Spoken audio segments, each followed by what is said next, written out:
Very good morning to all of you. आज के इस मेंटल एबिलिटी टेस्ट अर्थात रीजनिंग के जो एक महत्वपूर्ण टॉपिक है शून्यों की संख्या ज्ञात करना, तो उसका एक जो क्वेश्चन जो हमेशा पूछा जाता है, तो उस क्वेश्चन को हम सॉल्व करेंगे बहुत ही शॉर्टकट तरीके से।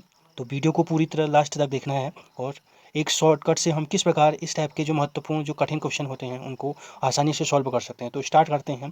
जो पेपर में क्वेश्चन आते हैं तो वह जैसे पहला क्वेश्चन है, अगर स्टार्ट करें तो जैसे इसमें शून्यों की संख्या ज्ञात करनी है। 1 गुणा 2 गुणा 3 गुणा 4 गुणा 5 डॉट डॉट करके 10 तक अगर सभी संख्याओं को अगर गुणा कर रहे हैं तो उसमें शून्यों की संख्या बतानी है आपको। 1 इंटू 2 इंटू 3 इंटू आपस में मल्टीप्लाई किया तो उसमें कितने जीरो फाइंड होंगे हमको बताना है। तो जीरो की काउंट बताने हैं कि कितनी संख्या आएंगी। तो इसमें आपने क्या करना है, जो लास्ट संख्या है तो जहाँ तक ये गिनती जा रही है लास्ट संख्या है, इसमें लास्ट नंबर जो है वो है 10, संख्या जो है 10 है। तो 10 को 5 से भाग दे देना है। लास्ट संख्या आपने ढूंढनी है, इससे आपको कुछ मतलब नहीं है, इनको मल्टीप्लाई करना है। मल्टीप्लाई करने के बाद आपको शून्यों की संख्या पूछा है तो आपने लास्ट नंबर को देखना है शॉर्टकट में 10, उसको 5 से भाग दे देना है। 5 से भाग देंगे 10 को तो ये 2 बार गया। तो इसमें जो शून्यों की संख्या आएगी वो कितनी आएगी, 2। अगर ये संख्या 5 से बड़ी होती तो दोबारा भाग देते, लेकिन अगर ये 5 से छोटी है तो ये यहीं पर आंसर आ जाएगा। तो इसमें जो शून्यों की संख्या होगी वो कितनी होगी, 2। और आप इसको अगर मल्टीप्लाई भी करेंगे तो आप देख सकते हैं कि इसमें जो शून्यों की संख्या आएगी वो कितनी आएगी, 2। एक जीरो में आएगी और एक 2 इंटू 5 वाले में आएगी। तो इसी प्रकार दूसरा क्वेश्चन धीरे धीरे आपको फिर समझ में आ जाएगा। जैसे अब इसी प्रकार अब हमने 20 तक गुणा कर दिया इसको, 1 into 2 into 3 into 4 into 5 into dot dot करके 19 इंटू 20 तक। अब 20 में इसमें शून्यों की संख्या पूछ, तो आपने लास्ट नंबर देखना है 20। इस 20 लास्ट नंबर को आपने 5 से डिवाइड कर देना है। ट्रिक है कि जो लास्ट नंबर है उसको 5 से डिवाइड करना है। तो और एक कंडीशन भी है कि क्वेश्चन इसी फॉर्मेट में बना हो अर्थात इंटू इंटू वाले में हो। तो आपने इसको मल्टीप्लाई किया तो 5 4 जा 20, तो 5 से 20 को भाग देने पर तो ये कितनी बार आया, तो 4 बार इसमें आया। तो इसमें शून्यों की संख्या कितनी आएगी, 4। जो पहली बार सीख रहे हैं वो 5 से इस प्रकार भी भाग दे सकते हैं, 5 4 जा 20। तो इसमें जो शून्यों की संख्या आएगी वो कितनी आएगी, 4। तो इसका आंसर हो जाएगा। तो आपने क्या करना है, लास्ट संख्या को देखना है, उसको 5 से डिवाइड कर देना है। अगर ये डिवाइड करने वाली जो आंसर आया डिवाइड करने के बाद अगर ये 5 से छोटी होगी तो ऐसी आंसर आ जाएगा, अगर नहीं होगी तो दोबारा और भाग देते रहेंगे। जैसे एक और क्वेश्चन करते हैं बड़ा वाला, 1 into 2 into 3 into 4 into 5 dot dot dot dot 40 into 48 into 49 into 50। यानी 1 से 50 तक की संख्याओं को हम गुणा कर रहे हैं और उसमें शून्यों की संख्या पता कर रहे हैं।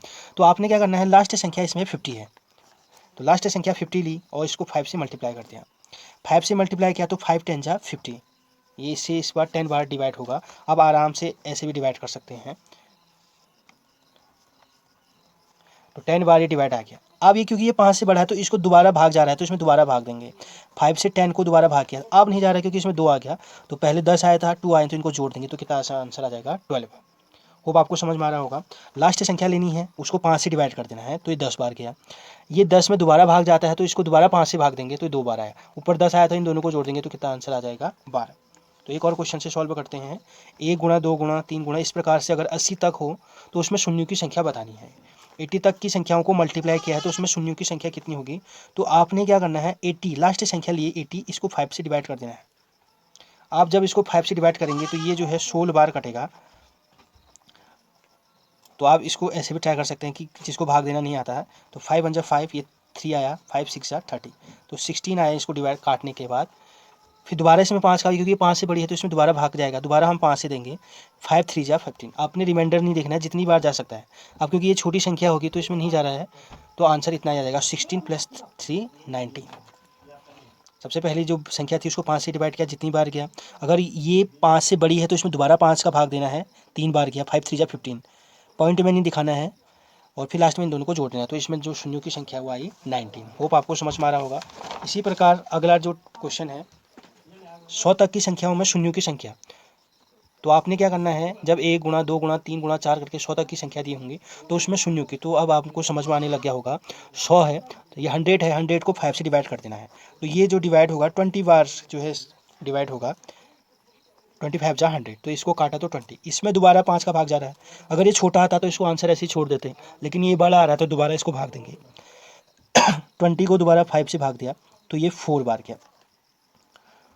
तो 20 पहले आया था, 4 बाद में, तो इन दोनों को ऐड कर दीजिए तो 20 और 4 24। तो इसका जो इसमें शून्यों की संख्या आएगी इस वाले क्वेश्चनों में वो 24। आप क्वेश्चनों का धीरे धीरे जो है पैटर्न चेंज कर सकते हैं। इसी क्वेश्चन को हम इस तरह से भी लिख सकते हैं, 1 से 100 तक की प्राकृतिक संख्याओं को गुणा किया जाए तो परिणाम के अंत में कितने शून्य हों। तो आपको कोई मौखिक भी पूछ सकता है कि अगर 1 से 100 तक की संख्याओं को गुणा किया जाए तो उसमें कितने जीरो आ जाए। तो प्राकृतिक संख्या नेचुरल नंबर जो 1 से स्टार्ट होती हैं, सबसे छोटी जो प्राकृतिक संख्या होती है वो 1 होती है। तो 1 से 100 तक की प्राकृतिक संख्याओं को गुणा करना है, यानी 1 इंटू 2 इंटू 3 ऐसे ऐड करते जाना है 99 इंटू 100 तक। तो उसमें कितने जीरो हों ये क्वेश्चन पूछ रहा है। तो ये सेम क्वेश्चन यही है 1 इंटू 2 इंटू 100 तक। तो इसको अगर मैथमेटिकली ऐसे दिएगा और थ्योरेटिकली ऐसे भी लिख सकता है कि 1 से 100 तक की प्राकृतिक संख्याओं को गुणा किया जाए तो कितने जीरो आएंगे। तो ये सेम क्वेश्चन है, बस लिखने का तरीका बदल दिया है। तो दोबारा करने की ज़रूरत नहीं है। तो ये सेम क्वेश्चन पुराना जैसा, अंतिम संख्या देखनी है 100, इसको दोबारा 5 से भाग दिया जाए तो ये 20 बार जाएगा।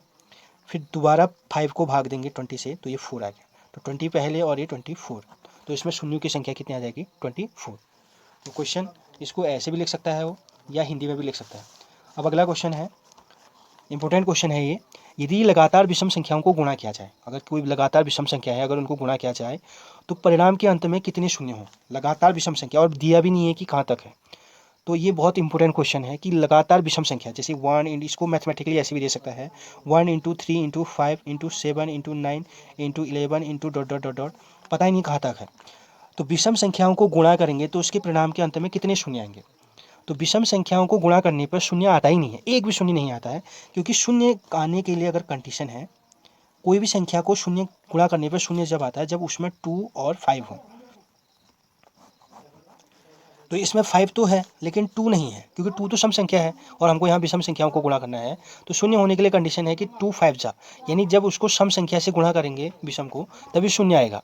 तो यहाँ जो है शून्य है ही नहीं, क्योंकि विषम संख्या है तो सम नहीं होने के कारण कोई भी शून्य नहीं होगा। तो क्वेश्चन इस प्रकार पेपर में ऐसे भी पूछ सकता है 1 into 3 into 5 into 7 into 9 into 11, इसमें शून्यों की संख्या बताओ। तो इसमें जो है ये लगातार विषम संख्याएं हैं और विषम संख्याओं को अगर गुणा करेंगे तो शून्य आता ही नहीं है।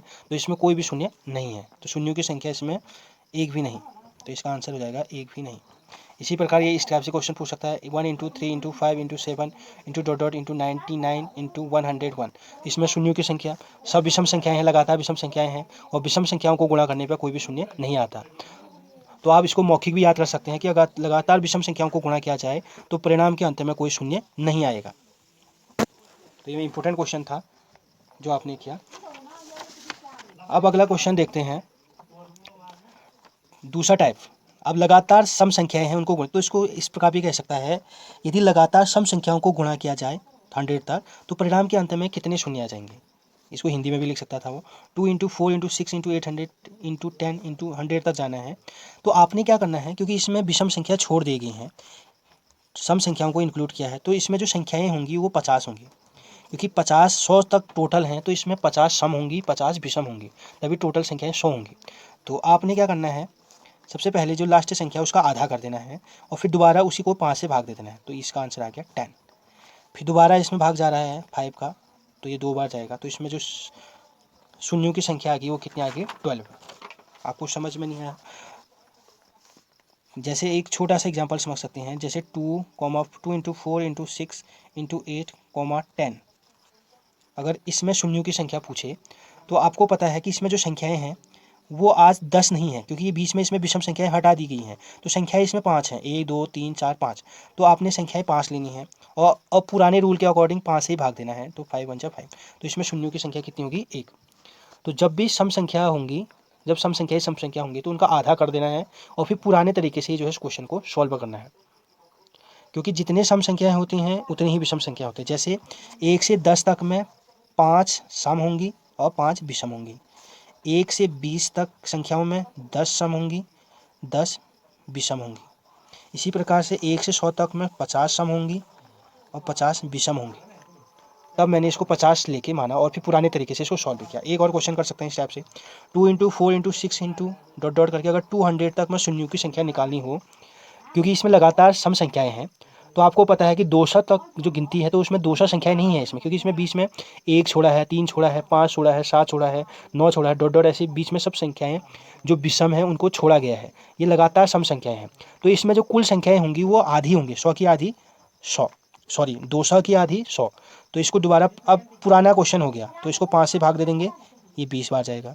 इसमें दोबारा जा रहा है तो ये 4 बार। तो इसमें कुल संख्याएं कितनी आ गई, शून्य जो आ गए 24। इसी प्रकार अगला, जब स्क्वायर दिया हो तो एक नया टाइप और, स्क्वायर वाले में शून्यों की संख्या बतानी होगी। तो आपने भी इसको पुराने तरीके से करना है। पहले अगर ये पुराना क्वेश्चन होता तो ऐसा होता 1 into 2 into 3 into 4 dot dot 10 होता और इसमें शून्यों की संख्या निकालनी होती। तो आप क्या करते, सबसे पहले लास्ट संख्या को 5 से भाग देते थे, तो इसमें शून्यों की संख्या कितनी आ जाती, 2। लेकिन आज इसमें स्क्वायर है तो जितना घात होगा उससे गुणा कर देंगे आंसर को। घात तो आज घात 2 है तो ये किससे गुणा कर देंगे, 2 से। तो इसमें शून्य की संख्या कितनी आ जाएगी, 4। अगर घात 3 हो तब घात 3 हो, इससे पहले एक इसको एग्जांपल को और कर सकते हैं। जैसे 1 की घात 2, 2 की घात 2, 3 की घात 2 और ये हो तुम्हारा 20 की घात 3 तक, 20 की घात 2 तक। इसमें शून्यों की संख्या निकालनी हो, माना ये क्वेश्चन है, तो आपने क्या करना है, सबसे पहले इसको कॉमन क्वेश्चन बनाना है कि इसमें माना ये स्क्वायर है ही नहीं। 1 इंटू 2 इंटू 3 डॉट डॉट 20 तक में शून्यों की संख्या निकालनी है। तो आप क्या कर सकते हैं, 20 को 5 से डिवाइड कर देंगे तो 4 आ जाएगा। अब जितना घात है उससे घात से गुणा कर देते हैं तो ये कितना आंसर आ जाएगा, 8। तो आपने क्या करना है, इसको पुराने क्वेश्चन की तरह करना है और जितनी घात होगी उससे, घात 2 होगी तो 2 से गुणा कर देना है, घात 3 होगी तो 3 से गुणा कर देना है, घात 4 होगी तो 4 से गुणा कर देना है। फिर दोबारा वही क्वेश्चन, इसमें आज घात 3 है तो सबसे पहले आप पुराने क्वेश्चन की तरह सॉल्व करेंगे। 1 into 2 into 3 into 4 dot dot 10। तो सबसे पहले 10 को डिवाइड कर देंगे 5 से तो ये आ जाएगा 2। जितनी संख्याएं होंगी उसको डिवाइड कर देंगे 5 से तो ये जो है आंसर आ जाएगा 2। अब इसमें आंसर आ गया 2। तो आप क्या करेंगे, शून्यों की संख्या निकालते समय, क्योंकि इसमें घात 3 है तो इसको घात 3 से गुणा कर देंगे तो इसमें आंसर आ जाएगा 6। तो आपने इसी तरह का, जैसे 1 की घात 3, 2 की घात 3, 3 की घात 3, 4 की घात 3, ऐसी करके ये है तुम्हारा 50 की घात 3 तक में शून्य की संख्या निकालनी है। तो सबसे पहले आप इसको पुराने क्वेश्चन की तरह समझेंगे। ये ऐसा नॉर्मल क्वेश्चन है, इसमें शून्यों की संख्या है। तो आप क्या करते थे, 50 को 5 से डिवाइड कर देते थे तो 10 आ जा रहा है। लास्ट संख्या को 5 से डिवाइड कर रहे हैं, दोबारा इसमें भाग जा रहा है तो दोबारा इसको भाग करेंगे 2 बार, तो इसमें शून्यों की संख्या कितनी आ गई, 12। लेकिन आज घात 3 है, ये तो जब सिंपल क्वेश्चन था, घात 3 है तो 3 से गुणा कर देंगे तो 36 इसका क्या आ जाएगा आंसर। तो घात वाले क्वेश्चन में पहले इसको नॉर्मल क्वेश्चन की तरह करना है और जितनी घात होगी उससे मल्टीप्लाई कर देना है। होप आपको समझ में आया होगा। तो आप अगर समझ गए हैं तो आपको इन क्वेश्चनों को करना है और इसके आंसर बताने हैं। तो आपको इस आंसर को क्वेश्चन को बताना है।